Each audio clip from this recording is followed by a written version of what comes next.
Olá, pessoas! Pessoas é muito bom, né? Nossa, como soa bem aos ouvidos a linguagem neutra, né? Aliás, está oficialmente proibida. Digo, em documentos oficiais do governo brasileiro. Para a gramática, com certeza é um acréscimo. Mas nada disso interessa, pessoas. Amigos. O que eu quero dizer é que nesse momento, como talvez você saiba, se acompanha o canal Buenas Ideias, eu estou na Índia, mas eu resolvi deixar alguns episódios de reserva, porque sabe, a Índia é muito primitiva, né? A internet é fraca lá, eles não têm tecnologia, estão ainda na idade do bronze, do ferro. Então, just in case, eu resolvi deixar isso aqui. Mas é uma boa, sabe por quê? Porque antes de ir, um dia antes de ir, inclusive, eu acabei, como talvez você também saiba, o livro sobre a história da Caixa Econômica Federal. E esse livro, na sua terceira reedição, ele tem como fio condutor a história da casa brasileira. E, infelizmente, a casa brasileira ainda remete à favela, né? Então, eu resolvi te ler um trecho do livro aqui, vou ler, e depois a gente vai emendar no episódio que até hoje é o mais visto da história do canal Buenas Ideias, nos seus 8 anos de militância. É um episódio do tempo que o canal Buenas Ideias ainda não era político, era só sobre história. Que nem tem uns malas que dizem, eu gostava quando era de história, agora está muito política. Como, da mesma forma como eu já repeti milhões de vezes, como se história e política, como se história, sociologia, antropologia, geografia, urbanismo pudessem ser desvinculados da política. Quem dera pudessem, mas não podem, né? Mas eu levo muito mais fé em mim escrevendo do que em mim falando, né? Então eu vou te ler esse trecho que faz parte do livro e depois a gente vai emendar nesse episódio que é sobre a história da primeira favela brasileira, que todo brasileiro tinha obrigação de saber. É difícil eu conhecê-la, eu demorei um bom tempo para obter a autorização para subir lá no topo do Morro da Providência, a favela original do Brasil, que inclusive originou o nome favela, né, que é uma árvore, espero que tu saiba. Mas consegui ir lá no cruzeiro, na cruz, que veio lá de Canudos, no sertão da Bahia, depois da devastação, da destruição do Arraial de Canudos, na Guerra do Fim do Mundo, chamada Guerra do Fim do Mundo, né? Que é um dos episódios mais infames da história do Brasil. Eu também tenho episódio sobre Canudos, se tu quiser, tu vê. Tenho também episódio sobre falou em Canudos, já tem som de sirene, de alerta, do desconhecimento do Brasil sobre o Brasil. Também tem um episódio sobre Euclides da Cunha, né, que imortalizou aquela tragédia no livro Os Sertões. Eu vou te ler então, sem mais delongas, para daí emendar no episódio que é o mais visto, 2 milhões de views. Tá, e o mais louco é que tu sabe, né, que tem muitos outros episódios no YouTube, de uns canais chinelões, com 15 milhões, 20 milhões de views. E quando entra, então, em baixaria, daí tem assim, nem vou falar. Mas 2 milhões é bom, né? Fico muito feliz de ter levado essa mensagem para 2 milhões de pessoas. Mas vamos ao texto. Se chama o título, As Favelas no Coração do Brasil. As favelas não são apenas um símbolo literalmente concreto da exclusão, da desigualdade e da injustiça social que a construção do Brasil tantas vezes promoveu e eventualmente até incentivou. São também um símbolo do vigor, da originalidade e da cultura viva do povo brasileiro. As favelas, tal e qual na frase de Charles Dickens, no magistral livro Um Conto de Duas Cidades, sobre as contradições da Londres vitoriana, representam o melhor dos tempos e o pior dos tempos, a era da sabedoria e a era da insensatez. Essa é a frase de abertura do livro do Dickens. As favelas são um berço de criatividade, enfrentamento, arte e ousadia. As favelas nos deram o samba, o funk, o rap, nos deram Cartola, nos deram Seu Jorge, nos deram Emicida, nos deram Anitta. As favelas lançam moda e enriquecem o léxico com sua gíria e seus malabarismos verbais. As favelas inspiraram obras-primas da literatura, como o magnífico Quarto de Despejo, de Maria Carolina de Jesus. Tu tem que ler isso se tu não leu. Cidade de Deus, do meu amigo Paulo Lins, e até o clássico O Curtiço, do Aloysio Azevedo, que a gente tem que ler para o vestibular e vale a pena ler mesmo. As favelas estrelaram filmes que ganharam o mundo, como o próprio Cidade de Deus, de Fernando Meirelles, Orfeu Negro, do francês Marcel Camus, baseado na peça do Vinícius de Moraes, com música do Tom Jobim. E 5 vezes Favela, o filme, que teve continuação com 5 vezes Favela, agora por nós mesmos. Procure esses filmes. As favelas são um polo de miséria, criminalidade e opressão. São o berço do tráfico, das milícias e de tantas quadrilhas.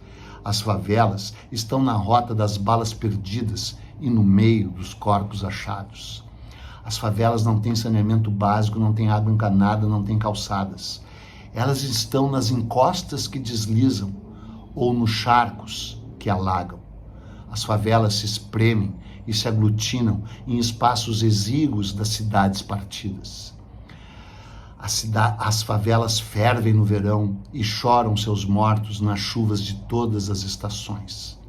As favelas, por vezes, são uma estação no inferno, onde o transporte coletivo não passa e não para. As favelas são um prodígio arquitetônico, embora por vias transversas. As favelas revelam que a criatividade do povo brasileiro se impõe no improviso, na audácia dos projetos, na reciclagem dos materiais, nas paredes que se sustentam, nos telhados que se equilibram. Sim, as favelas reciclam, e mesmo que o lixo ali ainda esteja longe de virar luxo, as sobras, por vezes, sobejam e bastam para providenciar um teto, um abrigo, um remanso, um lar para chamar de seu, no seio de cidades, no seio da selva de pedra. As favelas são cariocas, paulistas e mineiras, mas se espalham do Oiapoque ao Chuí, do nascer ao pôr do sol. As favelas estão sobre as palafitas e já desceram do morro para o asfalto faz mais de século. Por isso, as favelas também estão no começo, no meio e no fim desse livro. Minha Caixa, Minha Vida é o nome do livro. As favelas são quase a própria razão de ser desse livro, pois essa obra configura e expõe a vontade política e o desejo candente da Caixa em acabar com o que elas sempre tiveram de pior e de louvar o que sempre tiveram de melhor. Do Morro da Providência, berço da primeira favela, que você verá a seguir, a mítica Rocinha, das margens plácidas da Brasília Teimosa, junto às águas do Mar do Recife, a Paraisópolis, em São Paulo, erguida ao lado das piscinas suspensas dos prédios do Morumbi. Da Sol Nascente, em Brasília, à Vila Elza, na Baixada Santista, nas periferias e no coração de todas as grandes cidades brasileiras, vivem, labutam e suam cerca de 16 milhões de brasileiros. Embora a favela seja o nome de uma árvore, as favelas raramente as têm, mas ainda assim frutificam. Só que muito mais do que um vegetal de seiva cáustica e espinhos eriçados, favela, agora, quer dizer comunidade, pois jamais será possível levar uma vida plena em um país que não esteja focado no bem comum, o bem da comunidade. Essa é, desde 1861, a missão da Caixa, bem como a obrigação de todos os brasileiros que lutam por uma nação que possa ser para todos e construída para todos. Parabéns, Eduardo Bueno. Bom texto, né? De boa. Já disse, eu prefiro Eduardo Bueno escrevendo que falando, do que o Peninha falando. E agora você fica então com o episódio A Primeira Favela. E veja como é que o Brasil inventou a favela. O governo brasileiro e a omissão da sociedade civil brasileira inventaram as favelas. Talvez seja a hora de desinventá-las no que elas têm de pior e continuar seguindo as invenções culturais fabulosas que elas sempre nos deram. Isso sim é que é política, isso sim é que é um canal político e militante, como a história sempre foi e deve continuar sendo. Eu tô na Índia, mas eu mando notícias de lá, porque a Índia também é história, e a história da Índia está muito ligada aos primórdios, ao nascimento do Brasil, de 1500 a 1600, quando ainda não havia favelas no Brasil. É isso aí. Valeu. Obrigado. As coisas têm nome e a gente tem que dar o nome correto das coisas, tipo dar nome aos bois. Então o nome é favela. Favela. Repita comigo. Favela. Vela. Vela. Acenda uma para a nossa primeira favela. Favela que trago no meu coração. Todo mundo sabe o que é favela. Sabe ou não sabe? Claro que sabe, cara. Favela é uma árvore, cara. É uma árvore de 3 a 5 metros de altura da família das euforbiáceas. A mesma família da seringueira. É uma árvore que tem favos, daí favela. Favos verruginosos, que tem umas verrugas, e nessas verrugas elas são profusamente espinhosas, e esse espinho é um espinho cáustico, que quando pega na tua pele tem uma espécie de látex que dá uma ardência horrorosa, mas pior é se o espinho entra na tua pele, porque é aqueles espinhos andarilhos, caminhantes, vai caminhando, e tem neguinho que diz que chega até o coração, e é assim que a gente chega ao coração da questão, cara. Como é que surgiram as favelas? Por que hoje favela quer dizer comunidade, quer dizer os barracos nos morros? A favela é um problema social. É simples, cara, porque tudo começou no morro da favela.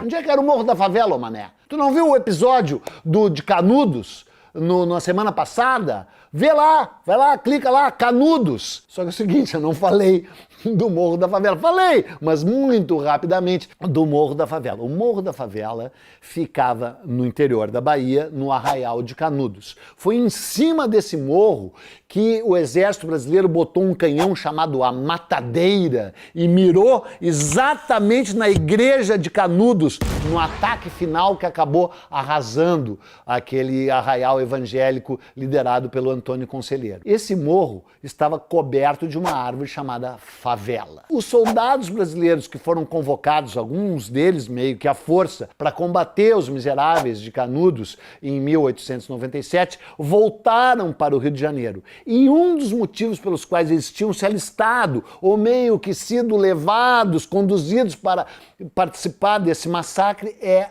que eles haviam recebido a promessa de que teriam uma casa própria, tão logo retornassem desse confronto. Eles foram lá, mataram 25 mil sertanejos, sujaram as suas mãos com sangue, retornaram para o porto do Rio de Janeiro e foram esperar a sua casa própria. E vão para a frente do Ministério do Exército, no mesmo lugar onde hoje ainda existe uma grande instalação do Exército, no fim da Avenida Presidente Vargas, à sombra do morro que então se chamava Morro da Providência. Pois nenhuma providência era tomada pelo Exército e os caras acabam subindo esse morro, e algumas fontes dizem até que as grandes caixas de madeira nas quais os canhões Krupp, comprados da empresa bélica alemã Krupp, que ainda existe, estavam ali, e com aquelas caixas, talvez seja lenda, mas pelo menos faz sentido, com aquelas caixas eles subiram e construíram seus barracos no morro que até então se chamava Morro da Providência. Favela, oi, favela. questão é que já havia barracos. Isso se deu em 1897, virada para 1898. Na verdade, já era 1898. A questão é que esse morro, o Morro da Providência, era um morro que, aliás, tem milhões de anos, né? É um morro de granito que existe, portanto, há provavelmente 800 milhões de anos. Portanto, ele já estava aqui quando a cidade do Rio de Janeiro foi fundada, em 1565. E a cidade nasceu ali na zona portuária, foi se expandindo, chamou Cidade Nova. Hoje ainda chama Cidade Nova, mas foi batizada de Cidade Nova no tempo do Dom João VI, porque ficava ali perto da Quinta da Boa Vista, que era o palácio onde o Dom João morou, onde Dom Pedro I morou, onde Dom Pedro II morou, etc. e tal. E esse morro se chamava Morro do Paulo Caieiro. Já se chamava assim desde 1600 e tanto. Depois passou a chamar Morro da Formiga. Depois passou a chamar Morro do Livramento. Ele ainda conserva esse nome em alguma parte dele, porque na verdade é tipo uma espécie de cordilheira, né? Tem vários nomes. Morro do Valongo. Começa lá no Morro da Conceição, vai pelo Morro do Valongo, chega no Morro do Livramento e chega no morro que então passou a se chamar do Morro da Providência. Providência no sentido de o Todo-Poderoso, a Providência, Deus. Mas ainda tem um jogo verbal, porque alguns dizem que passou a chamar Morro da Providência porque o exército não tomava nenhuma providência para dar as tais casas que tinha prometido para os combatentes de Canudos. Não é verdade, mas pelo menos o jogo verbal faz sentido. O outro jogo verbal que também faz sentido é que os combatentes de Canudos, e especialmente as chamadas vivandeiras, eram as mulheres que acompanharam essas tropas para Canudos. Algumas delas, inclusive, eram mulheres dos caras, ou amantes, ou amancebadas, outras não eram nada, eram vendedoras de comida. Eram as mulheres que forneciam, que esquentavam, que cozinhavam os mantimentos, a comida para o exército quando o exército estava lá em Canudos. Essas vivandeiras não apenas vieram junto de volta para o Rio de Janeiro, de onde provavelmente tinham saído, como subiram o morro. E não apenas subiram o morro, como se diz que elas tinham conseguido o crucifixo que pertencia à própria igreja do Antônio Conselheiro, lá em Canudos. E ergueram um oratório, ergueram um campanário lá no topo do Morro da Providência, que ainda existe, ainda existe. A questão é que para chegar lá não é mole. Eu cheguei lá uma vez, mas é difícil chegar lá. E esse crucifixo estaria lá. Inclusive foi tombado pelo Patrimônio Histórico Nacional na década de 1970, esse campanário. Bom, o fato é que já existiam pelo menos 100 barracos no Morro da Providência antes de que os combatentes de Canudos o ocupassem e o rebatizassem como o nome de Morro da Favela. Esses barracos eram de pessoas que tinham sido expulsas daquela que se chama a primeira cortiço brasileiro, porque não chamava favela, chamava cortiço. Tem até aquele livro maravilhoso que você foi obrigado a ler no vestibular, do Aloysio Azevedo, o Cortiço. Daí como tu foi obrigado, tu achou que o livro é chato, mas o livro não é chato, o livro é maravilhoso. Se eu fosse, tu ia lá ler de novo o Cortiço, do Aloysio Azevedo. Ele conta a história de um cortiço chamado Cabeça de Porco, que ficava justamente ali nessa região perto do atual Campo de Santana, Campo da Aclamação, a Central do Brasil e esse lugar que foi o Ministério do Exército. Pois esse cortiço, dizem que pertencia ao Conde de, né, o genro do Dom Pedro II, marido da Princesa Isabel. O fato é que esse cortiço acabou sendo arrasado pelo prefeito Barata Ribeiro. Em 1893, ele mandou desocupar o cortiço porque o engenheiro Carlos Sampaio ia fazer um túnel ali naquela região, iam reurbanizar, não sei o que, não sei o que.